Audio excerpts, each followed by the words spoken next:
Well, good afternoon, everyone. It's genuinely a pleasure to welcome Foreign Secretary Cameron here to the State Department, to Washington.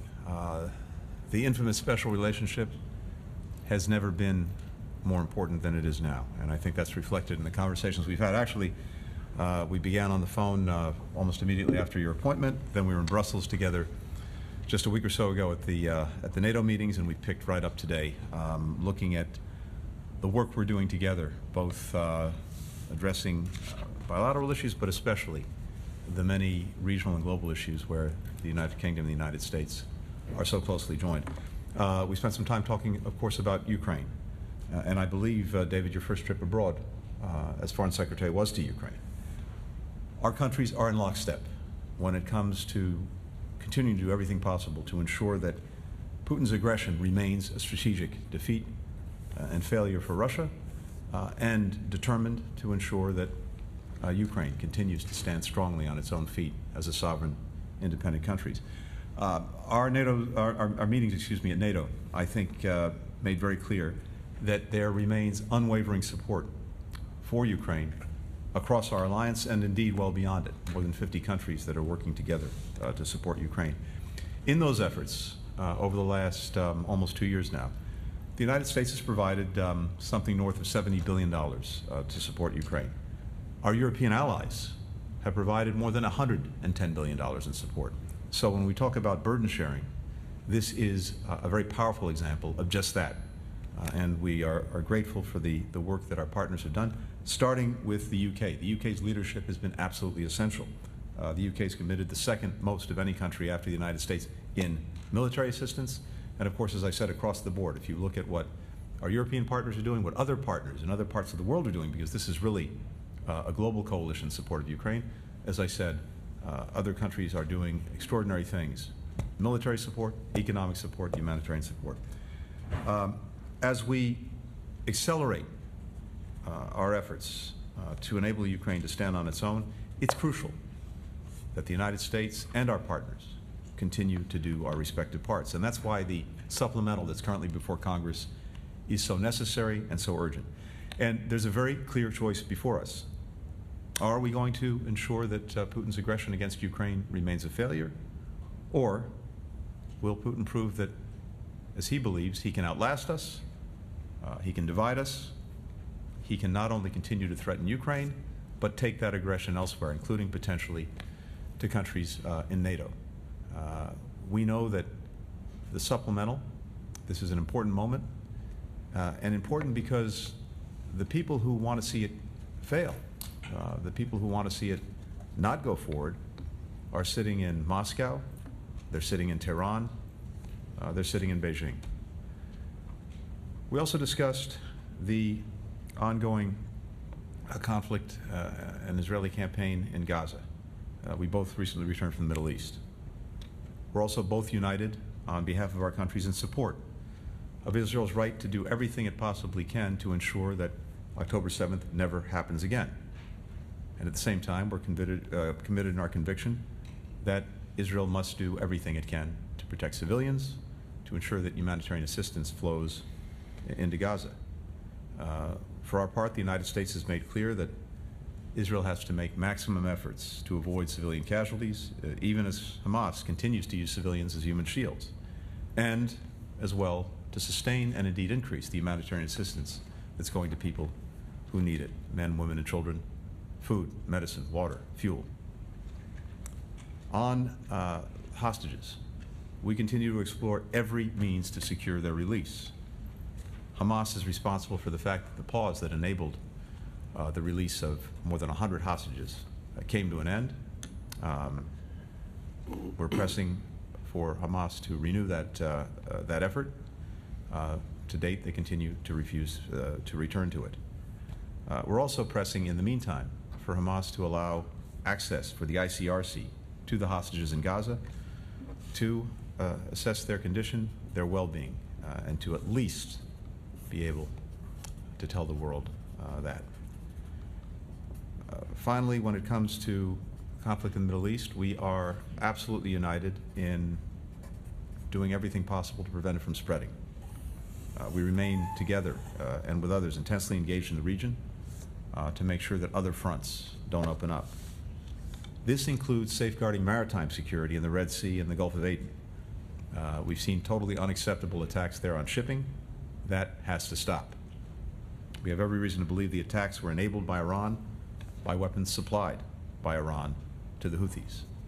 And we are closely coordinating on steps to protect maritime shipping and to make sure that this practice stops. We're also focused on ensuring that anything that would add to instability in the West Bank does not continue. That includes making sure that extremist settler violence stops. We've, as you know, taken steps this week in the United States to impose visa restrictions on responsible individuals, and if necessary, we'll take further action. But we've seen some progress there, but more needs to be done to ensure that this extremist violence ends. Finally, on Gaza, it's very important that even as we're focused on what's happening day in, day out, that we're also not only thinking about, but working on what comes next, and particularly building a foundation for a durable peace and durable security. Tomorrow I'll have a chance to welcome colleagues from around the region here in Washington, from the Arab League, the Organization of Islamic Cooperation. I look forward to continuing those discussions with them. We had a chance as well to discuss our approach to the People's Republic of China. We're aligned on key challenges that we face in the Indo-Pacific. That includes ensuring peace and stability across the Taiwan Strait, as well as standing up to the PRC for its non-market practices. We're also engaging China where we can to try to see if we can find cooperation in solving some of the big challenges that we face, including, for example, risk and safety issues when it comes to artificial intelligence. The United States and the United Kingdom have been leading in the efforts to establish rules of the road. Prime Minister Sunak hosted the first ever global summit on AI safety, a very, very important step. And this is an area where the United States and the United Kingdom will continue to work together. Let me just say in closing that as we're looking at the challenges we face, I heard the Foreign Secretary note recently, and I quote if I can, David, "If we turn this moment of danger and insecurity into something that brings a new sense of unity between allies, there's no reason we cannot prevail." And that's exactly what we're doing, strengthening, reinforcing the unity that we already have. And as we do that, and as we do that with our other partners, we can, and indeed we will, prevail. David. Thank you very much, Secretary of State. Thank you, Tony. We had an excellent meeting. It was a detailed, substantial run-through of all the issues that you discussed, and it reminded me of when I was Prime Minister. There is no more important relationship for Britain than this partnership with the United States. And I'm glad to see that it's not only stronger than ever, the AUKUS agreement, the Atlantic Declaration, things that have been put in place since I left office, and I'm delighted that they're there and they make the relationship even stronger, and very glad to be Foreign Secretary and working on that. And also, this relationship's never been more important in the dangerous and insecure and unstable world in which we currently live. This is a partnership that really delivers for the United Kingdom, that delivers, I believe, for the United States, and it's great to be working in partnership with you to strengthen it in every way that we can. I won't repeat every area that you mentioned, but just let me make a few points. First of all, the situation with Ukraine. This was, apart from the meeting we were having today, this was the reason I wanted to be in Washington, D.C. this week, was to make the point about how important it is that we go on funding Ukraine and helping Ukraine in every way we can to resist Putin's illegal invasion. I see it as the challenge of our generation. Just as my grandfather's generation had to fight off Nazi aggression in Europe, we are fighting against Russian aggression in Europe. And the challenge, in a way, is a simple one. If you add up the economies of the allies of Ukraine, the United States, the United Kingdom, countries of the European Union, we outmatch Russia 30-1. What we have to do is to make that economic strength count in the economic support, the diplomatic support, the moral support, but above all, the military support that we give to Ukraine. And one of the points I was making on Capitol Hill, this is not just an issue of European security, it's also an issue of United States security too. As you said, if we don't stop Putin in Ukraine, he will be back for more. We know that, and next time it could well be a NATO ally, in which case it wouldn't just be British and American funds and weapons, it would be British and American lives. I think there has been progress. I think sometimes it's important to stand back and look at what's really happened. The Ukrainians have taken back half the land seized by Putin. Recently, they've knocked the Russian Navy right back across the Black Sea, sinking a good portion of it in the process. We've opened up a shipping lane with British insurance made available so that over 200 ships have managed to export grain and other goods from Ukraine, and that's helped their economy to grow. And of course, they are knocking on the door of both NATO and the European Union. And so these are huge advances for this country in the struggle. And the other point I've been making while I'm here is it is value for money. Thank you, Tony, for what you said about the scale of European support now outmatching US support. We are rightly sharing the burden, as we should. It's our continent. But I'd also argue that for something like a 10% uplift in your defense budget and our defense budget, we've actually, with the bravery and strength of the Ukrainians, destroyed about half of Russia's pre-war defense strength. So without the loss of a single American or British life. So I think the last 2 days have been very important in this regard, making those arguments. And while I've been here, we've also put sanctions on 46 different entities across 11 different countries for selling dual-use goods to Russia for the weapons program and their war machine. And we've also announced sanctions that we've taken very publicly in this case against 2 individuals linked to the FSB, the Russian intelligence service, who've been undermining democracy in Britain and using cyber attacks. And we've called that out in a, I think, quite right and public way to say that this is unacceptable and mustn't happen in future. Of course, we did discuss the Middle East in a lot of detail, as you said. We stand with you in supporting Israel and its right to defend itself and to make sure that they deal with the murderous terrorist sect that is Hamas, that did those appalling things on October the 7th, while at the same time stressing the importance of obeying international humanitarian law and trying to minimize civilian casualties. I very much agree with what you said about the hostage situation. There's no justification for taking and holding hostages in this way. They should all be released, and it's important that those hostages are given access to, or the ICRC is given access to them in the meantime. In terms of the future, we have to start not only providing the aid that is necessary for people in Gaza, possibly using maritime routes as well as land-based routes if that is necessary, but also thinking about the future after this military operation is over. And we discussed in our meeting how that's about how we build up and revitalize the Palestinian Authority. It's about how we stand up a plan for what happens after this operation is over and how we map out a future to a secure future for both Israel and for the Palestinian people. And we're committed to working together and with others to get that done. Finally, one issue also that we discussed in our meeting is the situation on the border between Venezuela and Guyana. These borders were settled in 1899. I see absolutely no case for unilateral action by Venezuela. It should cease. It is wrong. And I'm delighted by the announcements that have been made by the US today in that regard. And I hope to be having some telephone calls later on with the President of Guyana and others in the region to try and make sure that this very retrograde step that has been taken does not lead any further. But above all, we discussed China. I've been speaking about that a lot today. I think it's very important that we not only protect ourselves better against Chinese cyber attacks and other hostile acts, but I think it's also important that we align with our allies and friends so that we have a more joined up and combined position on all the issues with respect to China.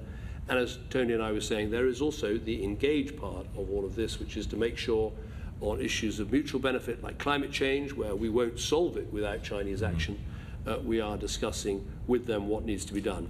It was a very good meeting. It's a pleasure to be working with you. We started about a few hours after I took on the job, and you telephoned me and we spoke, and we've met since then in Brussels at the NATO conference, in Skopje at the OSCE, and I'm sure there'll be plenty of other places as well as right here in Washington, D.C. we'll meet. But it's been a very good meeting. Thank you. The first question goes to Vivian Salama with the Wall Street Journal. Thanks, Matt. Mr. Secretary, thank you. If I may, I would like to quote you back to you, if that's okay. Following your meetings last week with Israeli officials, you said, quote, "I underscored the imperative to the United States that the massive loss of civilian life and displacement and the scale we saw in northern Gaza must not be repeated in the South. As I told the Prime Minister, intent matters, but so does the results." This week, officials with the World Health Organization told reporters via video link in Gaza that, quote, "the situation is getting worse by the hour. There's intensified bombings going on around us, including here in southern areas in Khan Yunis and even in Rafah." Have the Israelis disregarded what you requested when you met them last week? And will there be any consequences, either with regard to U.S. military assistance or any other, if Israel continues down this path?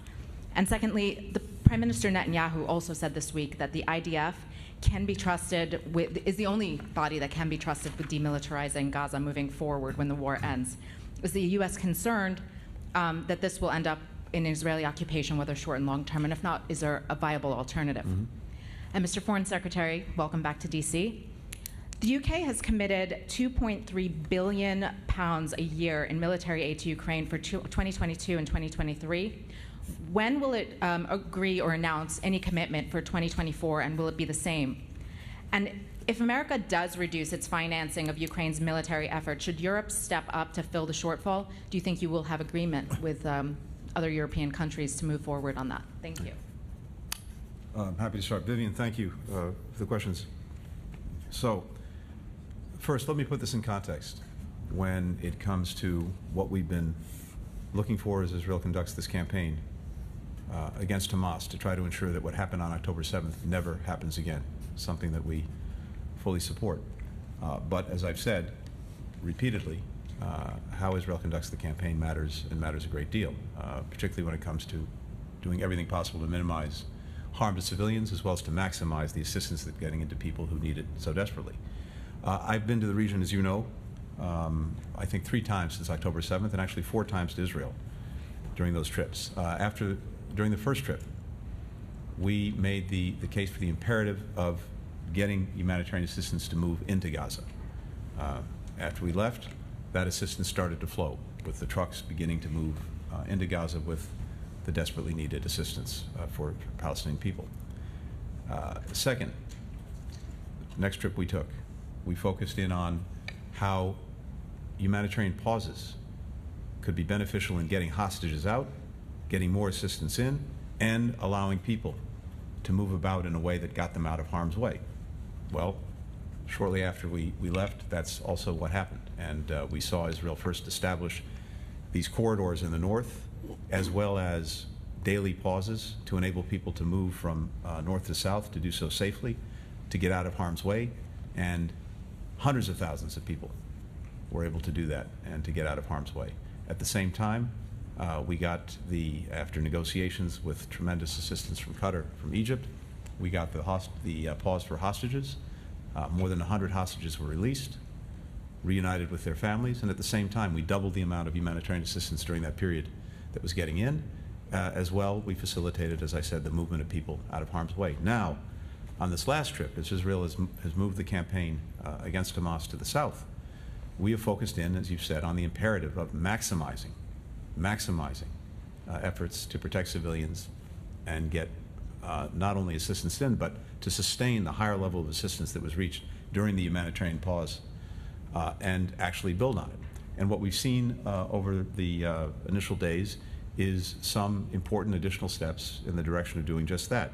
The Israelis have been evacuating neighborhoods instead of entire cities, so focusing in on a much more deliberate way on those who may be in harm's way as they conduct the campaign against Hamas, establishing some deconfliction areas, some safe areas that people can go to where they can be safe from being in the line of fire, and having a more narrowly focused area of where this military operation is actually being conducted.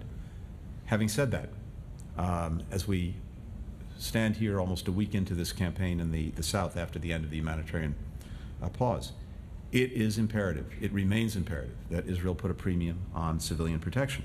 And there does remain a gap between exactly what I said when I was there, the intent to protect civilians, and the actual results that we're seeing on the ground.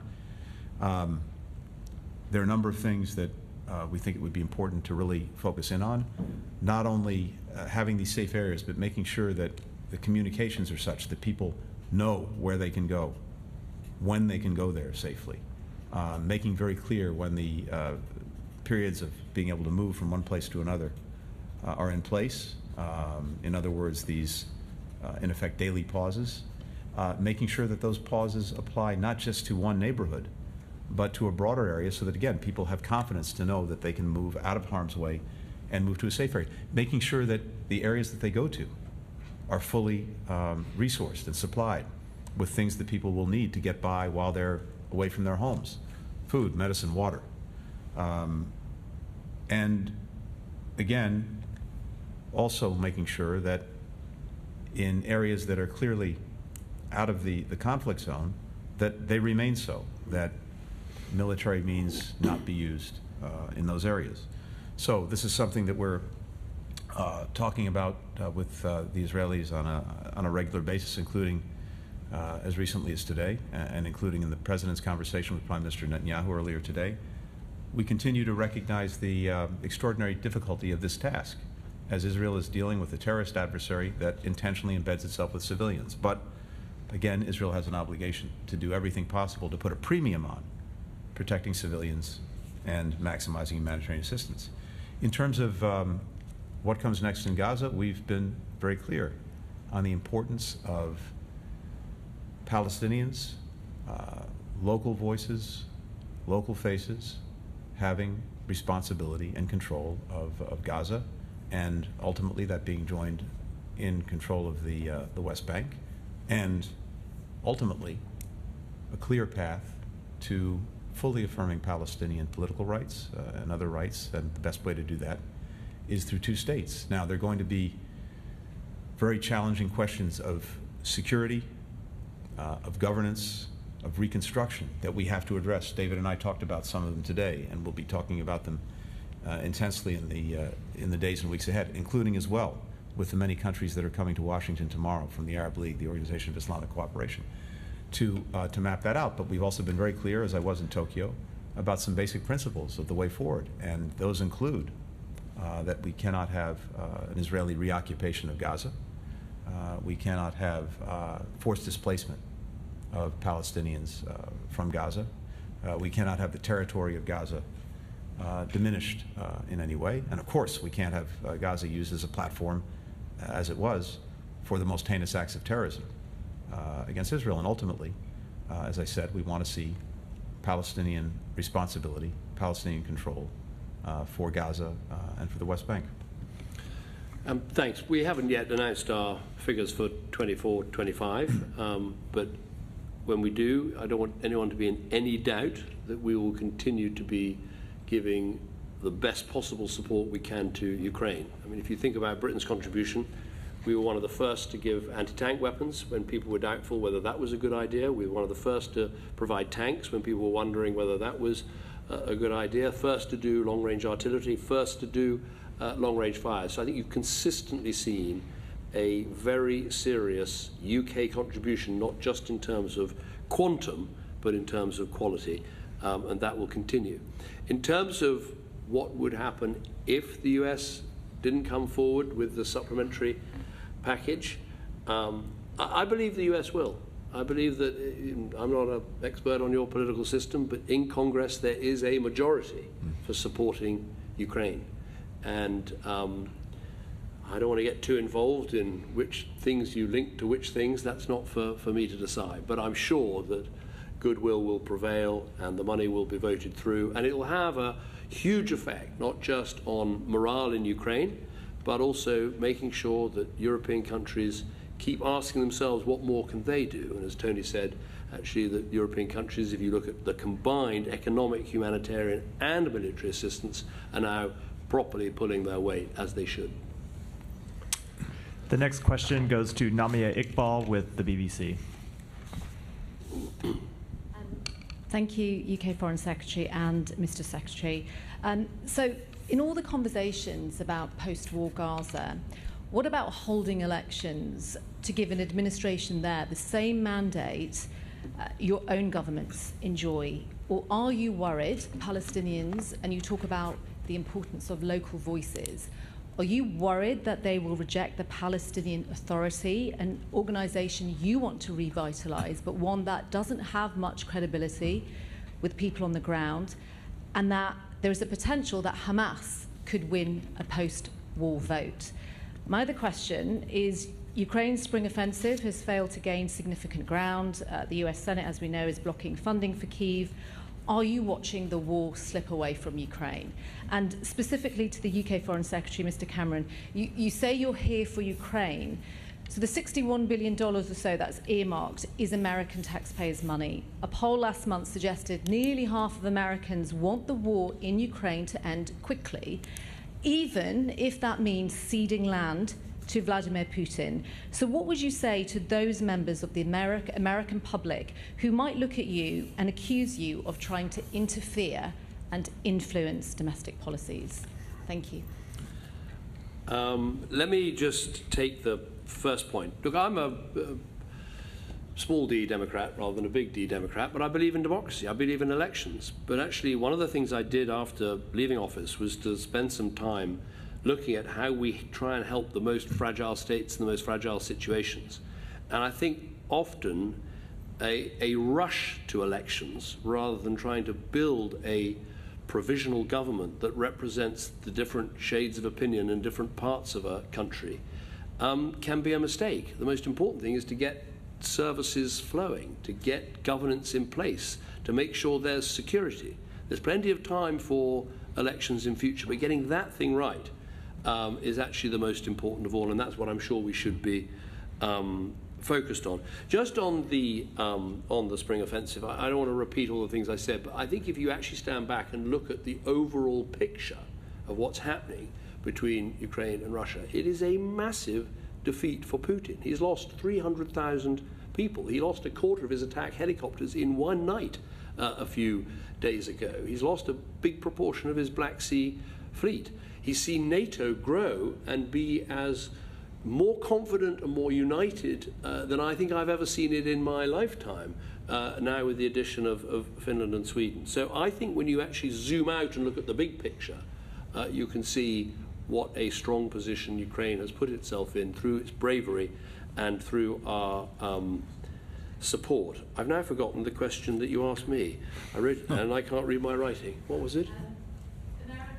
Oh, yes, yeah, am I interfering with America? I hope I've been very careful to say, you know, I'm not telling you how to do this vote and how to run your life or anything else. I've literally just come as a friend of America, as a friend of Ukraine, and made some arguments that I think are very relevant about why this is absolutely the right thing to do. You know, in the 1930s, we didn't act fast enough to deal with an evil dictator who was invading European countries and redrawing borders by force, and we know how that ended. And I think strength through deterrence and helping your allies and stopping this appalling invasion is absolutely essential. So I've been making those arguments, but I've also, I hope, have made some value for money arguments. As I said, you know, for a 10% uplift in the US defense budget is actually, with Ukrainian bravery, destroyed almost half of Russia's pre-war military capacity without the loss of a single American life. Now, of course, there are all sorts of issues we all have to deal with in our own countries at the same time as making the arguments for international engagement and for working together overseas. But I don't think I can remember a time when the need for international solidarity and action to tackle these threats has been more important for our own domestic security. I simply don't think there is, in any of our countries, a sort of put up the drawbridge and think you can insulate yourself from these problems. You can't. Our people, whether you're American or British, they live all over the world. Our businesses trade all over the world. We need international stability and security and open sea lanes and all those other things. And I think that argument is one worth making, and that's what I've been making here this week. It's not interfering. It's making an argument and hoping that people will engage with you, listen, and hopefully vote through that money. What David said. And let me just say, how he is more than welcome in this moment, because sometimes some of my colleagues across government, including in the Congress, hearing something from our closest ally and partner, that has an even greater resonance than hearing it from me or other people in the administration. So we really welcome it. It's so important that they hear the perspective that David brings to bear on this, that the UK brings to bear. And I think it has a very positive effect in getting the focus where it needs to be, both on the success that we've had together to date in our support for Ukraine, but also the imperatives of continuing that support. It's not the only way this slips away is if the support goes away. And I'm convinced that, as you've heard David say so eloquently, there's been extraordinary success by Ukraine, extraordinary strategic failure by Russia. It's in our interest to make sure that both endure with regard to Ukraine, and the best way to do that is to sustain our support. One other footnote on this, and this is more for the American audience. If you look at the investments that we've made in Ukraine's defense to deal with this aggression, 90% of the security assistance we provided has actually been spent here in the United States with our manufacturers, with our production, and that's produced more American jobs, more growth in our own economy. So this has also been a win-win that we need to continue. For the next question, Simon Lewis from Reuters.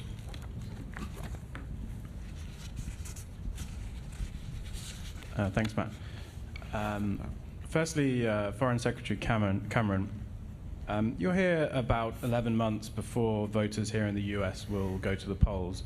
You may have looked at the polling ahead of your trip for the presidential election, but I'm interested to know what is the level of concern in the UK and among other US allies that this country could take a turn towards isolationism or even authoritarianism, particularly if President Trump returns. And additionally, the UK's Telegraph has reported this month that your Defence Minister, Grant Shapps, wants to drop plans to hand back the Chagos Islands to Mauritius. Is that something you guys have discussed today? And are there concerns for both of you that handing back the Chagos Islands at this time could create an opening for China and mean the loss of a strategic US base? So I'd be interested in both your responses on that one. And for Secretary Blinken,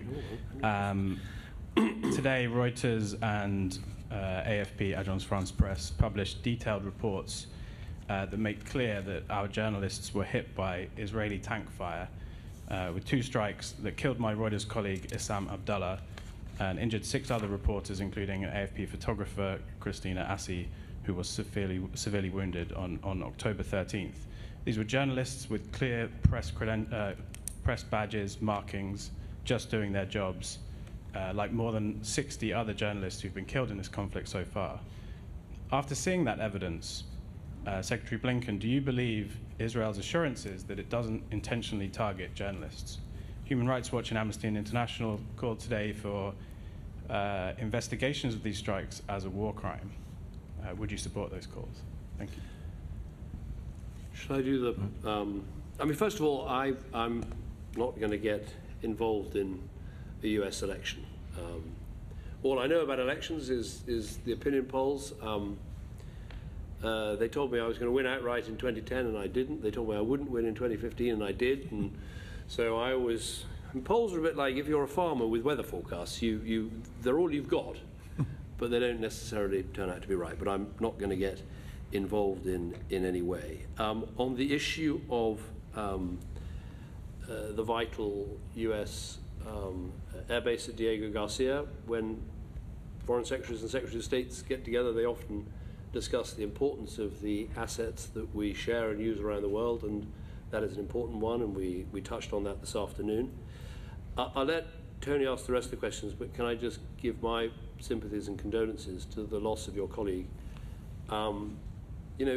What journalists do in war zones, and I've seen it with the BBC and the reporting that they've done, and ITV and other British journalists, it's absolutely essential that you have independent, impartial, professional journalists covering these conflicts, and it's an incredibly difficult job, incredibly brave job, and the condolences from me and from everyone in the UK for that loss of life. And Simon, I can only start with the same thing, which is expressing my own deep felt condolences for their loss and for your loss. And like David, I have extraordinary admiration for the men and women in your profession who every day around the world, in the most dangerous places in the world, are trying to bring the facts, the stories to other people. And that too is more important than ever. As someone who actually started his career as a journalist, this is something that's near and dear to my heart. And my respect and my admiration for everyone in the profession, but especially those who put their lives on the line to bring stories to the rest of the world, that really knows no bounds. So I'm deeply sorry for this loss. And it is important and appropriate that it be fully and thoroughly investigated. My understanding is that Israel has initiated such an investigation, and it will be important to see that investigation come to a conclusion and to see the results of the investigation. On Diego Garcia, I can just say, as David said, look, this is a joint US-UK military facility that plays a vital role in the Indo-Pacific region. For us, it plays a vital role in global security. It enables our own support for regional stability, gives us an ability to respond rapidly to crises, and also to counter some of the most challenging threats that we face. We, as you know, recognize UK sovereignty over British Indian Ocean territory, but this is a bilateral matter for the UK and Mauritius to work out, and we support their engagement to resolve the differences. And the final question goes to Dan Rivers with ITV.